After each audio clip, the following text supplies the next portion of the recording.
प्यारे बच्चों, आज हम लोग पढ़ेंगे फिजिक्स के प्रैक्टिकल में अमीटर तथा वोल्टमीटर की सहायता से ओम के नियम का सत्यापन करना तथा दिए हुए तार का विशिष्ट प्रतिरोध ज्ञात करना। ठीक है, इसमें हमारी आवश्यक सामग्री क्या है? शीशा संचायक सेल है जो यहाँ आपको दिख रहा है, ठीक है, और अमीटर है जो यहाँ पर आपको दिख रहा है, ये 0 से लेकर 3 एम्पियर की धारा को मापेगा, ठीक है, और यहाँ पर वोल्टमीटर आपको दिख रहा है और यहाँ पर धारा नियंत्रक दिख रहा है और साथ में कनेक्टिंग वायर है जिसको हम संबंधक तार कहते हैं, ठीक है। लेकिन इसमें हम आपको बता दें, सबसे पहले हम यहाँ पे लिखा हुआ है दिए हुए तार का विशिष्ट प्रतिरोध ज्ञात करना। तो विशिष्ट प्रतिरोध को ज्ञात करने के लिए हम इस सारणी का प्रयोग करते हैं। यहाँ देखिए आपको प्रेक्षण में लिखा हुआ है कि V तथा I के पाठ्यांकों के लिए तालिका, ठीक है। तो ये तालिका आपका हो गया ऊपर जिसका मान रख करके यहाँ पर R का मान निकालेंगे, किसका मान रख करके? V और I का मान रख करके हम R का मान पता करेंगे, ठीक है। तो इसके लिए आप नीचे वाले सारणी को देखेंगे, नीचे जो सारणी बना हुआ है इसमें लिखा है एक दिशा में अथवा लंबवत दिशा में, ठीक है। तो यहाँ पर ये स्क्रू गेज है, ठीक है। स्क्रू गेज में यहाँ पर आप देख रहे हैं, इस स्क्रू गेज की सहायता से आपको स्पष्ट दिख रहा होगा एक क्षैतिज लाइन, ऐसे यहाँ पर देखिए, ऐसे आपको एक क्षैतिज लाइन दिख रही होगी, ऐसे स्क्रू गेज पर देखेंगे तो इसमें आपको एक क्षैतिज लाइन ऐसे दिख रहा है और फिर उसी पर ऐसे एक ऊर्ध्वाधर लाइन दिख रहा है, वर्टिकल लाइन, ऐसे एक वर्टिकल लाइन दिख रहा है, ठीक है। और यहाँ पर इसके ठीक ऊपर ऐसे जीरो है, यहाँ पे देखेंगे यहाँ पे ये जीरो है, ठीक है।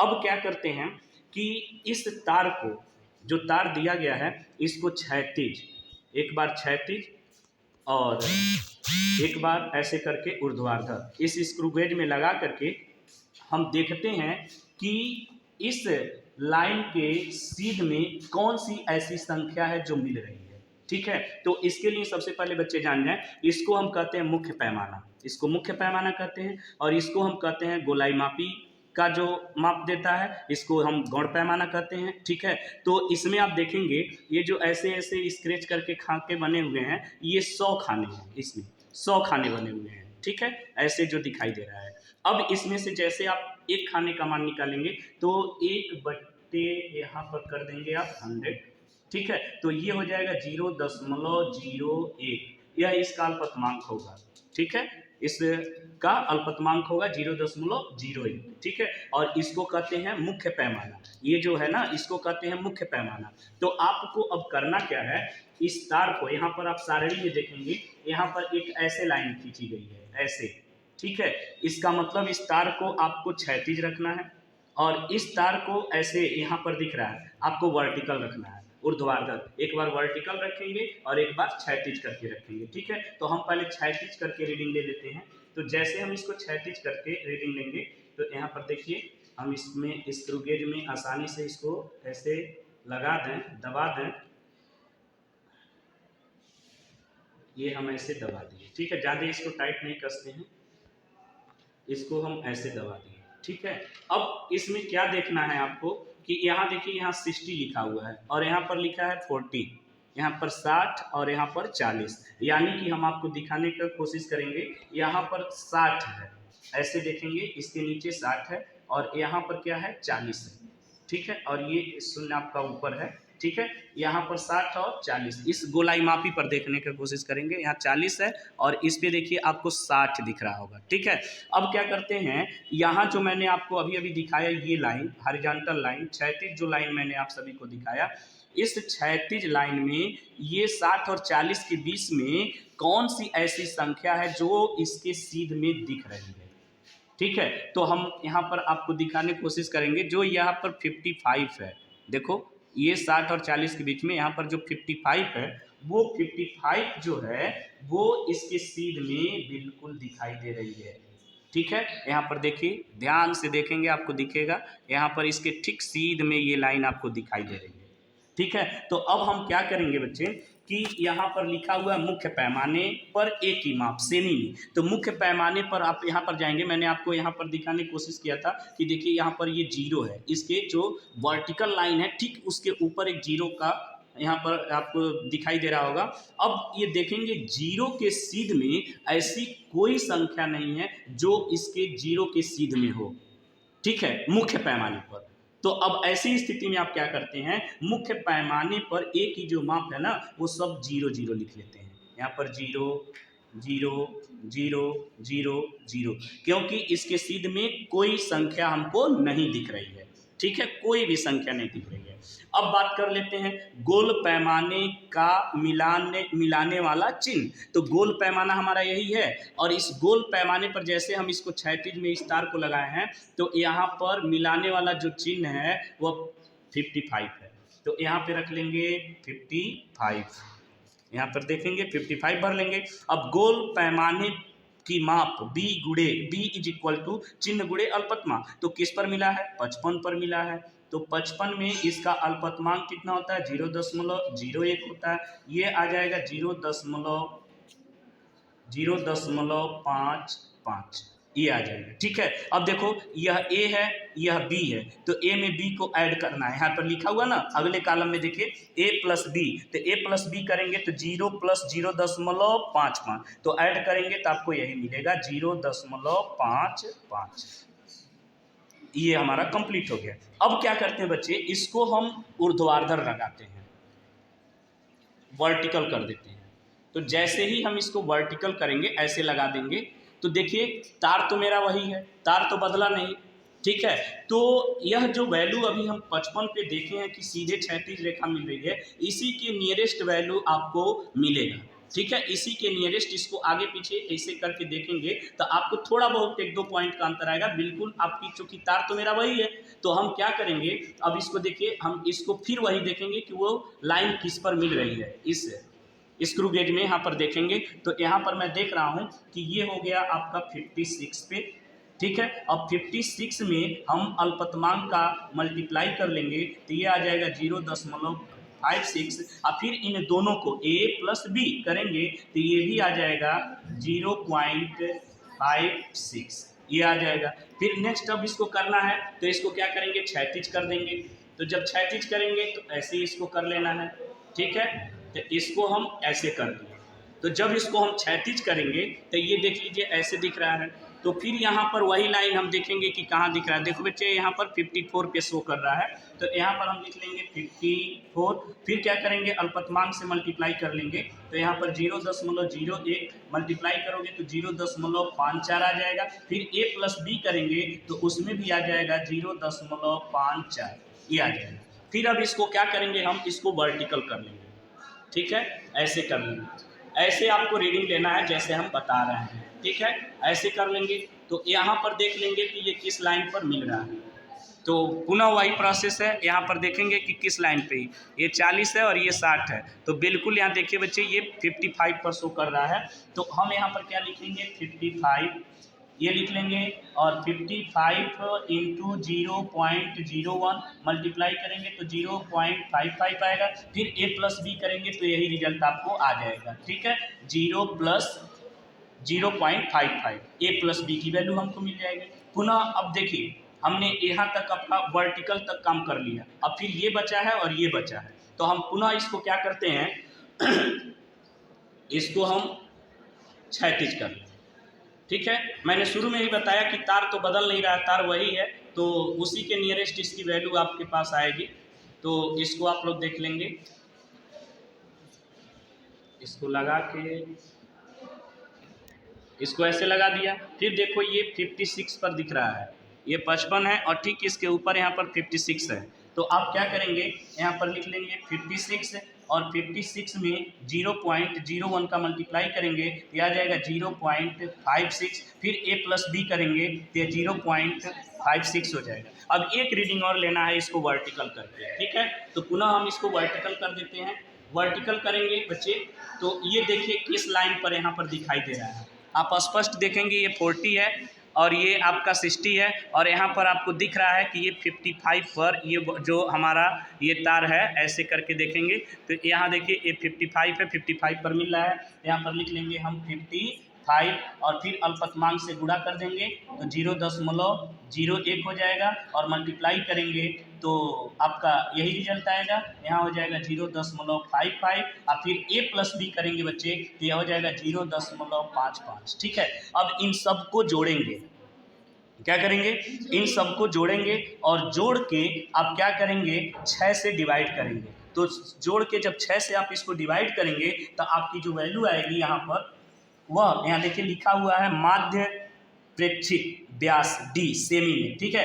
तो यहाँ पर अब सबको ऐड कर लीजिएगा और ऐड करके 1 2 3 4 5 6 टाइम आया है, तो इससे आप डिवाइड कर दीजिएगा, ठीक है। तो ये आ जाएगा 0.55। इस कॉलम से आपको कोई मतलब नहीं है। अब रेडियस हमको निकालना है, तो r बराबर d/2 कर दीजिएगा, ठीक है। तो r बराबर d की वैल्यू आ गई है 0.55/2, तो बाई 2 करेंगे तो ये आ जाएगा 0.275 सेंटीमीटर, ये आ जाएगा, ठीक है। अब देखिए यहाँ पर जो हम फार्मूले का प्रयोग करेंगे, rho is equal to capital R गुणे pi r square by L, यहाँ पे दिखाई दे रहा है।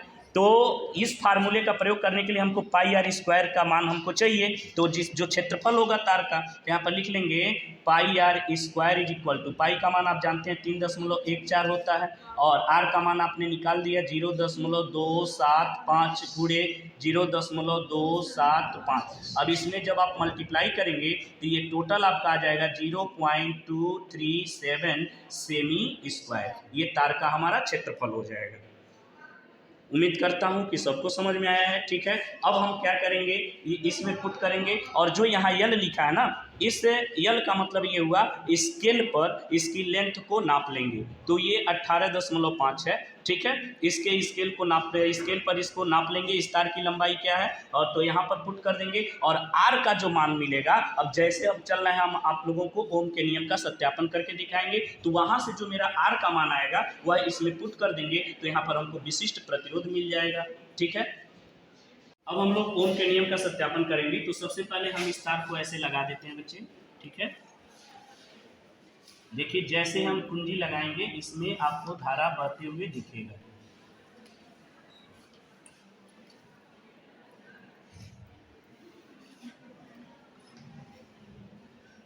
ठीक है। मैंने इसको लगा दिया। अब देखिए मैं इसको जैसे लगाऊंगा, यहाँ पर वोल्टमीटर में आपको विक्षेप दिखेगा, देखिए दिखाई दिया सबको, देखिए इसमें विक्षेप दिखाई दे रहा है। अब हम क्या करते हैं कि देखिए सबसे पहले तो आप इसका अल्पतमांक निकाल लीजिए, तो इसमें जब जरूरत न हो तो इस कुंजी को निकाल देते हैं, ठीक है। और क्यों निकाल देते हैं, क्योंकि ये ज़्यादा हीट हो जाएगा तो ये अनओमी हो जाएगा, अर्थात ओम के नियम का पालन नहीं करेगा, अर्थात हम कह लें कि V is not proportional I हो जाएगा, ठीक है। तो आपको ये चेक करते रहना चाहिए कि तार कहीं ज़्यादा हीट ना हो, ठीक है। हम कुंजी निकाल लेते हैं। पहले कुछ चीज़ आपको समझा दूं, यहाँ आप देख रहे हैं कि ये वोल्ट मीटर है, ठीक है। तो वोल्ट मीटर में 0.5 तक जो है 10 खाने बने हुए हैं, 0.5 तक कितने खाने बने हुए हैं, 10 खाने। तो एक खाने का जब मान निकालेंगे यहाँ पर, तो इसमें कर देंगे 0.5/10, और ये आ जाएगा 0.05। ये आपका वोल्ट मीटर का अल्पतमांक होगा, ठीक है। किसका अल्पतमांक होगा, वोल्ट मीटर का। इसी प्रकार से आप यहाँ देखेंगे अमीटर में, तो 0.5 तक कुल 10 खाने हैं, दिखाई दे रहा है। 0.5 तक कुल कितने खाने हैं, 10 खाने हैं, 0.5 तक। तो अब आपको क्या करना है, यहाँ पे देखेंगे 0.5 तक 10 खाने हैं, तो हमको जब 0.5 तक अब अमीटर के लिए गणना करना है, यहाँ लिख लेंगे 0.5/10। यह अमीटर के लिए बात हो गई, किसके लिए बात हो गया, अमीटर के लिए। तो इसका भी भाग देंगे तो आ जाएगा 0.05, ठीक है। ये अमीटर का अल्पतमांक हो गया। अब हम क्या करते हैं, इस कुंजी को लगाते हैं, और इसमें हम क्या है कि देख लेते हैं कि इससे ये धारा नियंत्रक है, रियोस्टेट है, तो हम इससे धारा को कंट्रोल कर देंगे, ठीक है। तो यहाँ पे देखिए आप लोग कि इसमें, यहाँ पे देखेंगे आप लोग कि इसमें आपका 2 खाना दिख रहा है, वोल्टमीटर में 2 खाने दिख रहे हैं, तो आपको इसमें भागों की संख्या में 2 लिख देना है, और इसका अल्पतमांक 2 गुणे 0.05 हो जाए। और अमीटर में देखिए 4 खाना है, ये 5 है, और ठीक उसके नीचे जो है 4 है, तो यहाँ पर लिख लेंगे 4, यहाँ पर 4 हो जाएगा, 4 खाना है, और इसमें लिखेंगे 4 गुणे 0.05, ठीक है। अब देखिए बच्चे इसको यहाँ पर वोल्टमीटर में देखिएगा, यहाँ पर मैंने इसको 3 पर रखा है, ठीक है। तो जैसे मैं 3 पर रखा हूँ, तो यहाँ पर देखेंगे, आप ध्यान से देखेंगे अमीटर में जो है वो 6 पर जा रहा है, तो अमीटर में 6 पर जा रहा है, तो यहाँ पर लिख लेंगे 3 और यहाँ लिखेंगे 3 इंटू 0.05। आप समझ रहे हैं, इसका अल्पतमांक हो गया। आगे बात समझ में, और देखिए अमीटर में कितना खाना जा रहा है, यहाँ पे 5 है और ये 5 है और एक खाना इसमें गया, तो फिर 6 हो जाएगा। तो यहाँ पर हो गया 6 और यहाँ पर लिख लेंगे, इसके अल्पतमांक से मल्टीप्लाई कर देंगे तो 6 गुणे 0.05 हो जाएगा। ठीक है, फिर आगे देखते हैं, इसको हम कर दिए। यहाँ पे देखिएगा वोल्टमीटर में हमने इसको 4 पे लेके गए। ठीक है, जैसे मैं इसको 4 पर ले जा रहा हूँ तो ये देखिएगा, ये जो बड़ी वाली लाइन है वो 10 है और 10 के 2 पॉइंट पहले है, इसका मतलब ये 8 पर जा रहा है। ठीक है, तो यहाँ पर आप वोल्टमीटर में क्या लिखेंगे, 4, 4 खाना गया, तो यहाँ पर अल्पतमांक से मल्टीप्लाई कर देंगे 0.05 हो जाएगा और इसमें देखिए 8 जा रहा है। ठीक है, तो यहाँ पर लिखेंगे 8 गुणे 0.05। अब यहाँ फार्मूला आपको दिख रहा है, R is equal to V/I। ठीक है, तो यहाँ पर लिखेंगे R is equal to V की वैल्यू यहाँ पर लिखा हुआ है, यहाँ पे देखिए सॉरी, V की वैल्यू यहाँ पर लिखा हुआ है 2 गुणे 0.05। यहाँ लिख लेंगे 2 गुणे 0.05 बटे I की वैल्यू है 4 गुणे 0.05। तो देखिए बच्चे, इससे ये कट जाएगा और 2 1 जा 2 हो जाएगा और 2 2 जा 4 हो जाएगा, यानी ये आ गया 1/2। डिवाइड करोगे तो आ जाएगा 0.5, ये आ गया। ये पहले क्रम संख्या से मिला। इसी प्रकार दूसरे क्रम संख्या में जाते हैं, तो अब हम R की वैल्यू जब निकालेंगे यहाँ पर, तो यहाँ क्या देख रहे हैं कि V का जो वैल्यू है वो 3 गुणे 0.05 है और इसका जो है 6 गुणे 0.05 है। ठीक है, तो ये कटेगा, 3 1 जा 3, 3 2 जा 6, ये आ जाएगा 1/2। इससे भी मल्टीप्लाई करोगे तो 0.5 आ जाएगा। अगेन देखिए, इसमें क्रम संख्या 4 में यहाँ पर आपको क्या दिख रहा है, भागों की संख्या, यानी वोल्टमीटर में आपको दिखाई दे रहा है 4, तो यहाँ पर लिख लेंगे 4 गुणे 0.05 अपॉन I की जो वैल्यू है वो क्या है, 8 गुणे 0.05। तो ये कट जाएगा, 4 1 जा 4, 4 2 जा 8, यानी ये भी आ गया 1/2 और डिवाइड कर देंगे तो आ जाएगा 0.5। तो हम क्या देख रहे हैं, प्रत्येक प्रेक्षण के दौरान क्रम संख्या 1 2 3 में हम क्या देख रहे हैं, इधर देखें, क्रम संख्या 1 2 3 में हम क्या दिखाई दे रहे हैं यहाँ पे कि आपको प्रत्येक दौरान R की जो वैल्यू है वो नियत है, R की वैल्यू है वो नियत है, R की वैल्यू यहाँ पे क्या है, नियत है। तो R नियत है, इससे स्पष्ट हो रहा है कि ये ओम का नियम सत्य है। और ये जो मेरा परिपथ आप लोगों को दिखाया जा रहा है, ये जो परिपथ मैं आपको दिखा रहा हूँ, ये परिपथ पूर्ण रूप से ओम के नियम का पालन कर रहा है, अर्थात V प्रोपोर्शनल I है। आगे बात सुनिए, अब हमको R मिल गया, देख रहे हैं R की वैल्यू 0.5 दिखाई दे रहा है, R की वैल्यू हमको दिखाई दे गई। अब यहाँ पर क्या करेंगे, तो इसमें हम क्या करेंगे, ये वैल्यू को यहाँ पर लिख लेंगे रो और R का मान लिख लेंगे 0.5 और पाई आर स्क्वायर की वैल्यू यहाँ पर मैंने निकाल के रखा है 0.237। तो यहाँ पर हो जाएगा 0.237।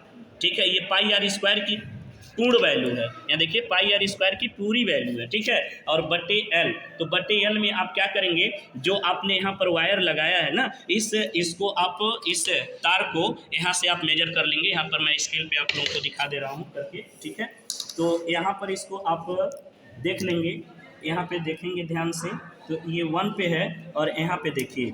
ठीक है, यहाँ तक आपका 10 है। ठीक है, और यहाँ देखिए ये आपका है 18.5 यहाँ पर आता है। ठीक है, यहाँ पर आपको दिखाई दे रहा है ये 18.5, यानी एल की वैल्यू आप ले लेंगे यहाँ पर क्या, 18.5। ठीक है, 18.5।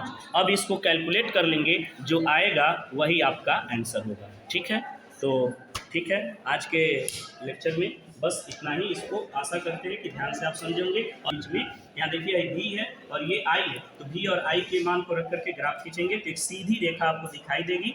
ठीक है, इससे स्पष्ट होता है कि ओम का नियम सत्य है और ये ओम के नियम का जो मैंने परिपथ जोड़ा है वो एक ओम के नियम का पालन कर रहा है। ठीक है।